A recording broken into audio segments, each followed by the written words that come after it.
ये अगेन बहुत interesting question and एक रिकमेंडेशन चाहिए होती है पेरेंट्स को कि व्हाई स्क्रीन जीरो, ये तो मैक्सिमम जो होता होगा, but can we give it to child after a few months of therapy और व्हेन टू इंट्रोड्यूस स्क्रीन, मतलब बिकॉज़ हाँ, एक तो मुझे ये नहीं समझ आ रहा, आप लोग इतना घबरा क्यों रहे हैं कि मेरे बच्चे को अगर स्क्रीन नहीं मिलेगी तो उसकी ग्रोथ नहीं होगी।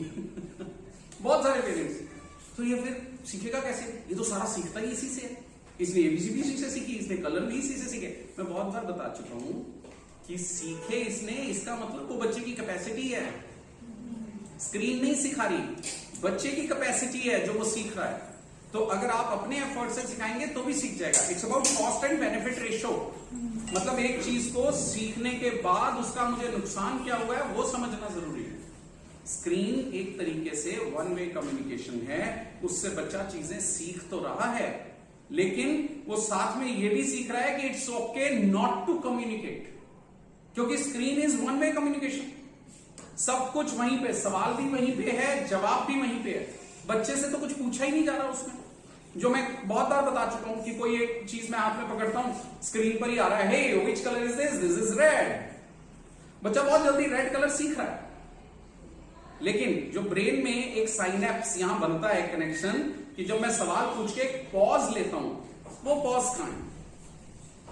जब मैं घर पर उसको सिखाने की कोशिश करता हूं तो मैं क्या करता हूं, मैं कहता हूं हे बताओ विच कलर इज दिस। ये भी नहीं कहते हम, तो सीधा नाम लेकर बोलते हैं, उसी का ही नाम लेते हैं। टीवी वाले नाम नहीं ना लेते, उनको नहीं पता कि सामने कौन बैठा है। तो मैं तो बच्चे का नाम लेकर बोलूंगा कि बताओ ये क्या है, विच कलर इज दिस, बताओ बताओ, शाबाश शाबाश, बताओ कौन सा कलर है, देखो ये कौन सा कलर है, जल्दी देखो, इधर देखो, ध्यान से देखो, देखो ये रेड कलर है, कौन सा कलर है, रेड कलर है, रेड, बोलो बोलो बोलो, रेड रेड रेड।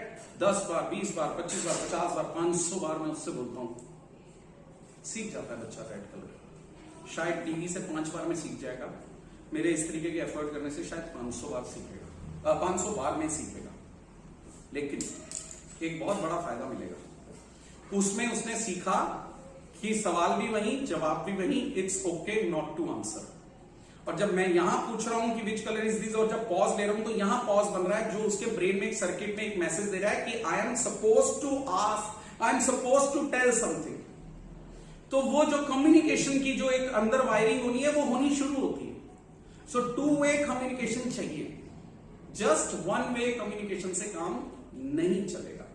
तो TV, screen, mobile, laptop, iPad, जितने भी और वन वे कम्युनिकेशन है, चाहे वो एलेक्सा हो, सीडी हो, यूट्यूब हो, सॉन्ग्स हो, कोकोमेलन हो, वीडियो गेम्स हो, वो बटन दबाने वाले टॉयज हो, जो भी वन वे कम्युनिकेशन है, मैं कहता हूं कि एक बार स्ट्रक्चर्ड थेरेपी जब आप शुरू करते हैं तो 6 महीने के लिए बिल्कुल जीरो कर दीजिए, ताकि मैं ये देख लूं कि कहीं वो कंफाउंडिंग फैक्टर ना हो। एक बार के लिए जीरो कर देते हैं, उसके बाद बच्चे की ग्रोथ, जरूरत, चीजों को देखते हुए देख लेंगे, डिस्कस कर लेंगे कि इसको क्या हम दे सकते हैं। और जब हम देंगे तो हम उसको रोक रोक कर दिखाएंगे, कम्युनिकेट करके। अभी क्या हो रहा है, Johnny Johnny yes papa, eating sugar no papa, वहीं पे ही हो रहा है, बच्चा पूरी पॉइंट सीख रहा है। लेकिन जब हम सिखाते हैं तो कैसे सिखाते हैं, बेटा जॉनी जॉनी ऐसे करते हैं, तो बच्चा बोलता है यस पापा, तो कम्युनिकेशन हो रहा है ना। आप लगाइए, स्क्रीन दिखाइए उसको, जैसे ही उसने बोला जॉनी जॉनी पॉज करो, बोलो कर लो, थोड़ा स्मार्टली यूज कर लो स्क्रीन को, टू वे कम्युनिकेशन करो। अभी जैसे वो कौवे की और वो अगर स्टोरी चल रही है एनिमेटेड में, तो आपने वो उसको दे मत दो कि कौवा प्यासा था, पानी नहीं था, मटका था, पत्थर थे, डाला था, पानी ऊपर आ गया, पी गया, खत्म बात। नहीं, आप वही स्क्रीन में उसको वही स्टोरी दिखा दो बच्चे को, लेकिन इस बार दिखाओ ये क्या है, देखो कौवा, आगे आओ करो, वो देखो उड़ गया, क्या हो गया, ये उड़ गया, क्या हो गया, उड़ गया। ओ इसको प्यास लगी है, क्या लगी है, आपको जो प्यास लगती है तो आप क्या करते हो। अब मेरे बच्चे की कैपेसिटी के मुताबिक उसको कितना समझ आ रहा है ये मुझे नहीं पता, आप तो एफर्ट्स कर लो, आपको भी क्या पता कि उसको कितना समझ आ रहा है, क्या पता सारा समझ आ रहा हो। ये तो वायरिंग बन रही है, धीरे धीरे धीरे धीरे एफर्टफुल आप स्क्रीन टाइम दीजिए, मुझे कोई प्रॉब्लम नहीं। स्क्रीन जीरो मैं तब करता हूं जब आप उसको मोबाइल लेकर बैठा देते हैं, तंग कर रहा है मोबाइल दे दिया, खाना नहीं खा रहा मोबाइल दे दिया, गाड़ी में जा रहे हैं मोबाइल दे दिया, मुझे कोई काम करना है मोबाइल दे दिया। क्या कर रहे हो, जाने अनजाने में गलती हो रही है, स्क्रीन टाइम की वजह से न्यूरल वायरिंग चेंज हो रही है, ऑटिज्म के सिम्टम्स बढ़ रहे हैं। इसलिए मेरी कोई जिद थोड़ी ना, मेरे को कौन सा कोई स्क्रीन बंद करने से कोई एक्स्ट्रा कोई मॉनेटरी बेनिफिट मिल रहा है, कॉन्सेप्ट समझिए प्लीज।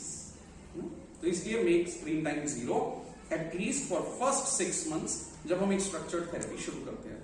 बाद में फिर केस टू केस बेसिस देख लेंगे।